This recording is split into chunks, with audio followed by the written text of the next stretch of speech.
విచిత్రాల నిధి ఓ విధి విచిత్రాల నిధి వింత కథల సారథి ఆశ నిరాశల వారధి నిరంకుశ నిర్ణయాల నిర్దయవానిధి ఓ విధి విచిత్రాల నిధి ఓ విధి విచిత్రాల నిధి.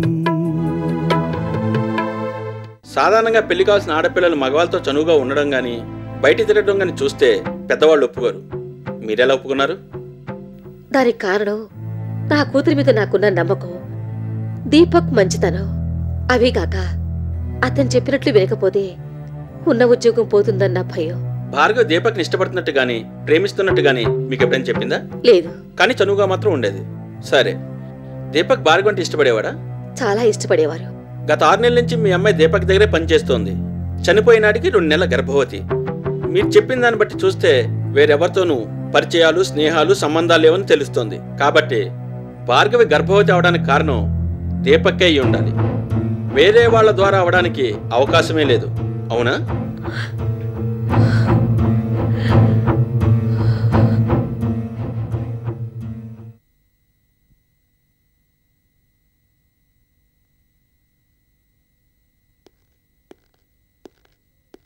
మీకోసం ఎవరో వచ్చారండి.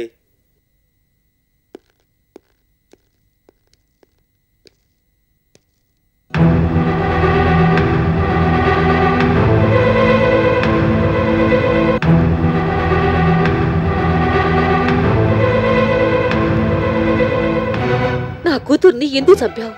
అందరిలాగే మీరు కూడా నేను భార్గవిని చంపానని నమ్ముతున్నారా? నీ అసలు రూపం బయటపడ్డాక నమ్మకుండా ఎలా ఉంటాను? భార్గవ్ విషయంలో నేనెంత మర్యాదగా ప్రవర్తించేవాడినో మీకు బాగా తెలుసు. అదంతా నాటకం. ఎవరికి ఏ అనుమానం రాకుండా ఉండాలని బుద్ధిమంతుడిలా ప్రవర్తించావు. మనసులో ఉన్న విషయం బయటికి తెలియకుండా నాటకం ఆడావు. మమ్మల్ని అందరినీ కళ్ళున్న గుడ్డి వాళ్ళని చేశావు. భార్గవితో నేనెంత చనువుగా ఉన్నా నేనేనాడు హద్దులు దాటి ప్రవర్తించలేదు. అయినా మీరు నన్నే అనుమానిస్తున్నారా? అవును, ముందుగానే అనుమానించకుండా పొరపాటు చేసినందుకు ఫలితం ఇప్పుడు అనుభవిస్తున్నాను. ఉద్యోగం ఇచ్చి కుటుంబాన్ని ఆదుకున్న దేవుడినని అన్న మీరే ఇలా మాట్లాడడం నమ్మలేకపోతున్నాను. నిజంగా దేవుడివానే అనుకున్నాను, కానీ ఇలా రాక్షసులా ప్రవర్తిస్తావనుకోలేదు. భార్గవిని ఎందుకు నమ్మించి మోసం చేశావు?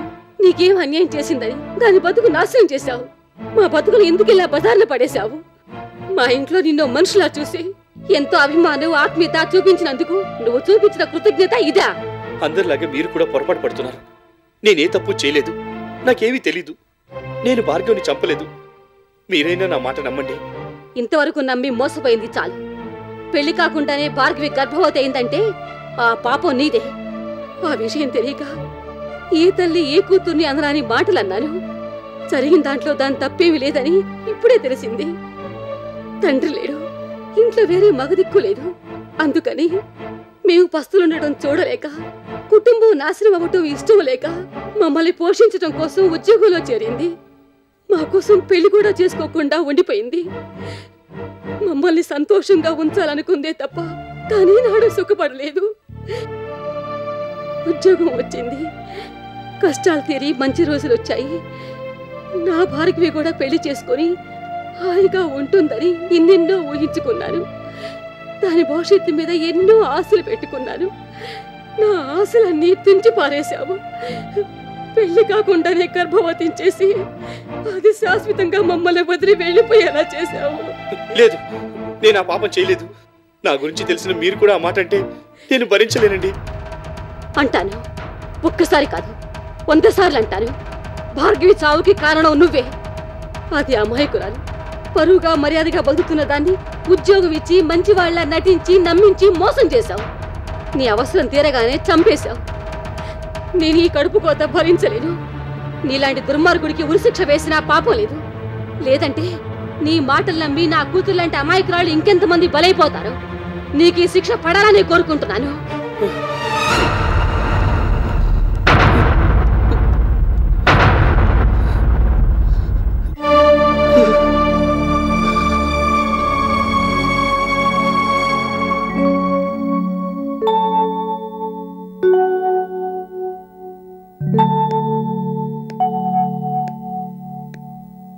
మేడం, లాయర్ గారి దగ్గరికి వెళ్తానన్నారు. సాయంత్రం రమ్మని ఫోన్ చేశారు బేడి. నమస్కారం పరమేశ్వర. కూర్చో అన్నాళ్ళు. ఏమిటి అన్యాయం పరమేశ్వర? భార్య పోయిన తర్వాత మళ్ళీ పెళ్లి కూడా చేసుకోలేదు, మరో ఆడదాని వైపు కన్నెత్తైనా చూడలేదు. అలాంటి వారి మీద నిందలా? అయినా శ్రీకృష్ణుడంతటి వాడే నిందల మోయక తప్పలేదు. మనమెంత? ఎవరి గురించి మాట్లాడుతున్నావు అన్నాళ్ళు? ఎవరి గురించో అయితే మీ దగ్గర ఎందుకు మాట్లాడతాను పరమేశ్వర? జైల్లో ఉన్న మీ కొడుకు దీపక్ గురించే. మీరేమిటో, మీ మంచితనం ఏమిటో మొదటి నుంచి తెలిసిన వాళ్ళం. అలాంటి మీ పెంపకంలో పెరిగిన దీపక్ హత్య చేశాడంటే నాకైతే నమ్మబుద్ధి కావడం లేదు పరమేశ్వర. దీపక్ హత్య చేశాడని ఎవరన్నారు? ఒకరేమిటి పరమేశ్వర, ఊరంతా కోడే కూస్తుంటేను ఎక్కడికి వెళ్ళినా లక్ష్మీదేవి కొడుకు హంతకుడు, లక్ష్మీదేవి కొడుకు హంతకుడు అని తప్ప వేరే మాటే వినిపించడం లేదు. ఎవరో పని పాటు లేని వాళ్ళు ఏదో అంటే ఆ విషయం చెప్పడానికి మీరు పనిగట్టుకు రావాలా? అదే మాట పరమేశ్వర. ఏదో కష్టంలో ఉన్నారు కదా, చూసి వెళ్దామని వచ్చాను. ఎలాగూ వచ్చాను కదా అని జరిగింది చెప్పాను. అది తప్పేనా? చెప్పడం అయిపోయింది కదా. అంటే వెళ్ళిపోమనా? చెప్పాల్సిన 4 ముక్కలు చెప్తే గాని నిద్ర పట్టదు. అందులోనూ లక్ష్మీదేవి గారు బాగా కావలసిన వారు. చెప్పకపోతే ఎలా? ఇంతకీ ఈ విషయం మీ దాకా వచ్చిందా? ఏ విషయం? భార్గవి గర్భవతిగా చనిపోయిందట. దీపక్తో తప్ప మరెవరితోనూ సంబంధాలు లేవు కాబట్టి దీపక్కే గర్భవతిని చేసి అది బయటపడితే పరువు పోతుందని భయపడి హత్య చేసి చెరువులో పారేశాడని కథలుగా చెప్పుకుంటున్నారు. ఆండాళ్ళు, ఎవరో ఏదో అనుకుంటున్నారని ఆ విషయం నువ్వు ఇక్కడికి వచ్చి చెప్పడంలో అర్థం లేదు. దీపక్ అంత నీచానికి ఎప్పుడూ దిగజారడు. దీపక్ హత్య చేయలేదు. నేను అదే మాట అన్నాను పరమేశ్వర. కానీ జనం ఊరుకుంటారా? నిప్పులేందే పొగరాదు. అయినా ఇద్దరికీ ఏ సంబంధం లేకపోతే రాత్రి పగలు మొగుడు పెళ్ళాలా కలిసి ఎందుకు తిరుగుతారు? ఆ అమ్మాయికి దీపక్ తప్ప ఇంకెవరూ తెలీదు. తనేమో వయసులో ఉంది, దీపక్కి కూడా పెద్దగా వయసు మీరిపోలేదు. అందుచేత భార్గవి గర్భవతవడంలో ఆశ్చర్యం లేదు అని చెప్పుకుంటున్నారు. వాళ్ళు చెప్పుకుంటున్నారా? మీరు చెప్తున్నారా? ఎంత మాట అన్నారు పరమేశ్వర. అప్పటికి నేను ఇద్దరికి సంబంధం ఉంటే ఉండొచ్చు, కానీ దీపక్ ప్రాణాలు తీసే పని మాత్రం చెయ్యడు అని గట్టిగా వాదించాను. కానీ నా మాట ఎవరు వింటారు పరమేశ్వర? ఎవరెలా అనుకున్నా నాకు అనవసరం. నా కొడుకు ఎలాంటి వాడో నాకు తెలుసు. మరోసారి ఈ విషయం నా దగ్గర మాట్లాడుకో. అలాగే పరమేశ్వర. ఏదోలాగా మీ వాడు ఇందులోంచి బయటపడితే పర్వాలేదు, లేకపోతే ఊరి శిక్షో యావజ్జీవ కారాగార శిక్షో అనుభవించక తప్పదు కదా. మీరిక్కడి నుంచి వెళతారా? ఎవరికి ఎవరితో సంబంధాలున్నాయి, ఎవరు గర్భవతి అయ్యారు, ఎందుకయ్యారు, ఇంతకు మించి మాట్లాడుకోవడానికి మీకు వేరే మాటలు దొరకవా? ఎవరైనా కష్టాల్లో ఉంటే చేతనైతే సహాయం చేయాలి, చేత కాకపోతే నోరు మూసి కూర్చోవాలి. ఇలాంటి వార్తలు మోసుకు తిరిగే కన్నా నలుగురికి పనికొచ్చే పనులు చేయొచ్చు కదా. గుమ్మడికాయల దొంగ అంటే భుజాలు తడుక్కున్నట్టు దీపక్ హత్య చేశాడనగానే మీరంతలా కంగారు పడుతూ ఉంటే చూసిన వాళ్ళు నిజంగానే హత్య చేశాడనుకోగలరు. అయినా అనడం ఎందుకు, అనిపించుకోవడం ఎందుకు అని నాకెందుకు పరమేశ్వర? నా నోరు మూయించగలరు గాని రేపు కోర్టు నోరు మూయించలేరుగా. వస్తాను పరమేశ్వర.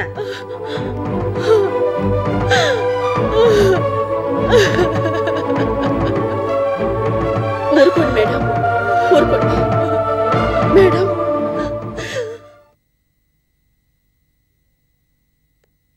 మే I come in? Please come in.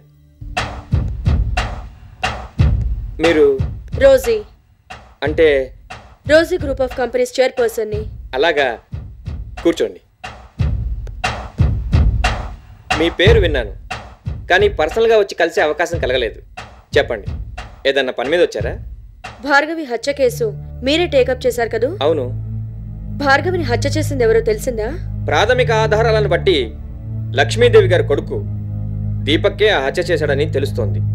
Case పూర్తయితే కానీ అసలు నేరస్తుడు ఎవరన్నది చెప్పలేం. మీకు వేరే ఎవరి మీదైనా అనుమానం ఉందా?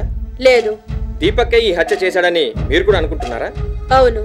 అతను మీ అల్లుడు అనుకుంటాను. అవును. అతన్ని మీరు ఎందుకు అనుమానిస్తున్నారు? అతని సంగతి పూర్తిగా తెలిసిందాన్ని కాబట్టి. ఐసి. హత్యకు సంబంధించి మీరేమైనా చెప్పదలుచుకున్నారా? హత్యకి సంబంధించి కాదు, దీపక్కి సంబంధించి కొన్ని వివరాలు చెప్పాలని వచ్చాను. Thank you madam. మీరిచ్చే వివరాలు కూడా తోడైతే కేసు మరింత బలపడుతుంది, నేరస్తుడికి తగిన శిక్ష పడుతుంది. నాకు కావాల్సింది అదే. అందుకే రేపు మీ ఆర్గ్యుమెంట్స్కి ఉపయోగపడుతుందని చెప్పాలనుకున్నాను. చెప్పండి మేడం. దీపక్ స్వార్థపరుడు. అతనికి అటాచ్మెంట్స్, సెంటిమెంట్స్ లేవు. స్వార్థపరుడని ఎందుకన్నానంటే ఆస్తి కోసం తల్లి మీదే కోర్టులో కేసు వేశాడు. అలాగే అతనికి ప్రేమలు, అభిమానాలు కూడా లేవు. అందుకు చనిపోయిన నా కూతురి జీవితమే సాక్ష్యం. అతన్ని ప్రేమించి పెళ్లి చేసుకున్నందుకు నా కూతురికి నరకం చూపించాడు. అతనికి స్త్రీ వ్యామోహం ఎక్కువ. అందుకే ఉద్యోగం ఇస్తానని భార్గవిని చేరతీశాడు, కారు కొనిచ్చాడు. ఆ భార్గవి కోసం తల్లితో గొడవ పడ్డాడు. తల్లిని ఇంట్లోంచి తన్ని తగిలేశాడు. దీపక్ చదువుకున్నాడు కానీ అందుకు తగ్గ సంస్కారం లేదు. ఏమాత్రం ఉన్నా పెళ్లి కాని భార్గవిని తన వెంట పెట్టుకుని తిరిగేవాడు కాదు. భార్గవి గర్భవతి కాకపోతే మరికొన్నాళ్లు అలాగే తిప్పేవాడేమో. కాని పరిస్థితి అంతవరకు వస్తుందని అతను అనుకోలేదు. తీగలాగితే డొంకంతా కదిలిందని, భార్గవి గర్భవతి అయిందని తెలిస్తే తన గత చరిత్రంతా బయటపడుతుందని, పరువు పోతుందని భయపడి హత్య చేశాడు. డబ్బుతో లాయర్లని, జడ్జీలను కొనేసి ఎలాగైనా కేసులోంచి బయటపడి తప్పించుకుందామనుకున్నాడు. కాని పరిస్థితులు ఎదురు తిరుగుతాయని అతను ఊహించలేదు. ఇలా అటు తల్లిని ఇటు భార్గవిని అందర్నీ నమ్మించి మోసం చేశాడు. ఏ కోణంలోంచి చూసినా అతనే నేరస్తుడని స్పష్టంగా తెలుస్తోంది. మేడం, భార్గవి మీకు సంబంధించిన మనిషి కాదు. అయినా ఈ కేసు విషయంలో మీరు ఇంత శ్రద్ధ తీసుకుంటున్నారంటే చాలా గొప్ప విషయం. నేనలా అనుకోవడం లేదు. ఆడదాన్నయ్యుండి మరో ఆడదానికి అన్యాయం జరుగుతుంటే చూడలేకపోతున్నాను. ఉద్యోగం లేని అమ్మాయిని ట్రాప్ చేసి ఆ అమ్మాయి పరిస్థితుల్ని ఎక్స్‌ప్లాయిట్ చేసి తన కోరిక తీర్చుకునే ఓ దుర్మార్గుడు తప్పించుకోకూడదనుకుంటున్నాను. అతనికి తగిన శిక్ష పడకపోతే ఇంకెంతమంది అమ్మాయిల జీవితాన్ని నాశనం చేస్తాడనే ఆలోచన నేను భరించలేకపోతున్నాను. భార్గవి కుటుంబానికి మగదిక్కు లేదు. ఏ రకంగానూ సహాయం చేసేవాళ్లు లేరు. ఆ కుటుంబానికి న్యాయం జరగాలని ఈ విషయాలన్నీ మీకు చెప్పాను. ఏది ఏమైనా న్యాయం గెలవాలి, అన్యాయం ఓడిపోవాలి. నేరస్తుడికి తగిన శిక్ష పడాలి. అప్పుడే చనిపోయిన భార్గవ ఆత్మకి శాంతి కలుగుతుంది. నాకు కావాల్సిందదే. అందరూ మీ అంత గొప్ప మనసుతో ఆలోచించి నిజం చెప్పడానికి ముందుకొస్తే ఏ నేరస్తుడు తప్పించుకోలేడు మేడం. ఇన్ని వివరాలు చెప్పడానికి శ్రమ తీసుకుని వచ్చినందుకు థ్యాంక్ యూ మేడం. మీ నుంచి కృతజ్ఞతలు నేను ఆశించడం లేదు. ఎలాగైనా కేసు గెలిచేలా చూడమని చెప్తున్నాను. వస్తాను. అలాగే మేడం.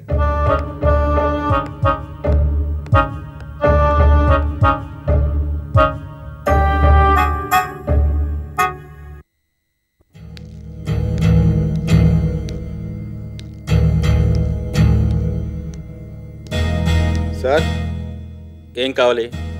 దీపక్ బాబు గారికి భోజనం పట్టుకొచ్చాను సార్. పోలీస్ కస్టడీలో ఉన్న వాళ్ళకి అలా బయట నుంచి భోజనం తీసుకురాకూడదు.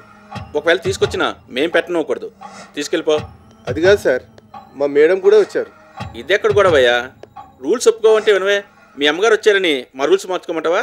ప్లీజ్ ఇన్స్పెక్టర్, కాదనకండి. ఈ ఒక్క పూటకి నా చేత్తో తినిపించినవ్వండి. వాడు సరిగ్గా భోంచేసి ఎన్ని రోజులైందో. ప్లీజ్ ఇన్స్పెక్టర్, ఓ తల్లి మనసు అర్థం చేసుకోండి. ఏంటి మేడం ఇది? సరే వెళ్ళండి. 202.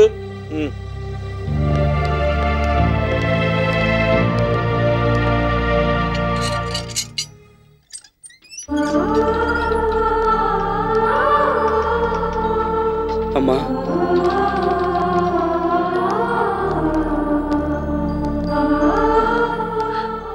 ఎలా ఉన్నావమ్మా? నాకేం బాబు, బాగానే ఉన్నాను. పిచ్చి ప్రశ్న కాకపోతే కొడుకు జైల్లో ఉంటే ఏ తల్లైనా ఎలా బాగుంటుందమ్మా? దీపక్, నీకోసం భోజనం తీసుకొచ్చాను, తిందుగానరా. ఇలాంటి కొడుకున్నందుకు ఆఖరికి పోలీస్ స్టేషన్ చుట్టూ తిరగాల్సి వచ్చిందమ్మా. అదే మాట దీపక్, నేను నీ తల్లినిరా. ఆ సంగతి మర్చిపోకు.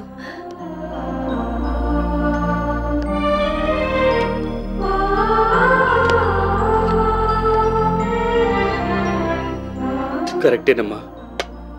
కొడుకు హంతకుడని తెలిసినా ఆదరించి అన్నం పెట్టే గొప్ప మనసు అమ్మకే ఉంటుందనుకుంటారు. నువ్వు హంతకుడువని ఎవరన్నారు బాబు? నువ్వు తప్ప లోకమంతా అంటుందమ్మా. దీపక్, కూర్చో.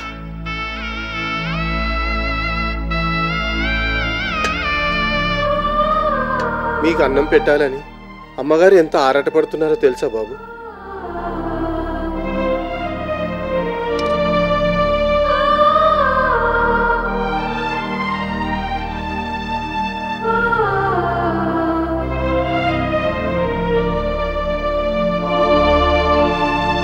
అందరూ డైనింగ్ టేబుల్ దగ్గర నా కోసం వెయిట్ చేస్తున్నారు. కలిసి భోంచేద్దాం అనుకున్నాం. కాదని వచ్చేస్తే బాగుండదు. నాకన్నా లంచే ముఖ్యం అనుకుంటే అలాగే చేయండి. అలా అంటావేంటి? మరలా అనాలి. మీతో కలిసి లంచ్ చేయాలని. పాపం మా అమ్మ ఇంట్లో తినమని ఎంత బతిమాలినా తినకుండా వచ్చేశాను. పర్వాలేదులేండి. అయినా ముందు చెప్పకుండా రమ్మంటే మీరు మాత్రం ఎలా వస్తారు? మీకు కావలసిన వాళ్ళందరినీ వదిలేసి నా కోసం రావడం బాగుండదు కదా. పోన్లేండి, పుట్టినరోజు పూట పస్తుంటాను. ఆ రకంగానైనా ఈ పుట్టినరోజు గుర్తుండిపోతుంది. చచ్చా, అదేం పిచ్చి పని భార్గవి. సరే, నేను వస్తున్నాను, ఓకేనా? అమ్మా, నేను అర్జెంటుగా బయటికి వెళ్తున్నాను. అదేమిటి బాబు, భోం చేయకుండా వెళ్ళిపోతావా? తినేసి వెళ్ళు. ఆకలిగా లేదమ్మా, తర్వాత చూద్దాంలే. ఆవిడొచ్చిందని నువ్వు భోజనం మానేసి వెళ్ళడం ఎందుకు మావయ్య? కాసేపు వెయిట్ చేయమను. నీకు అనవసరం.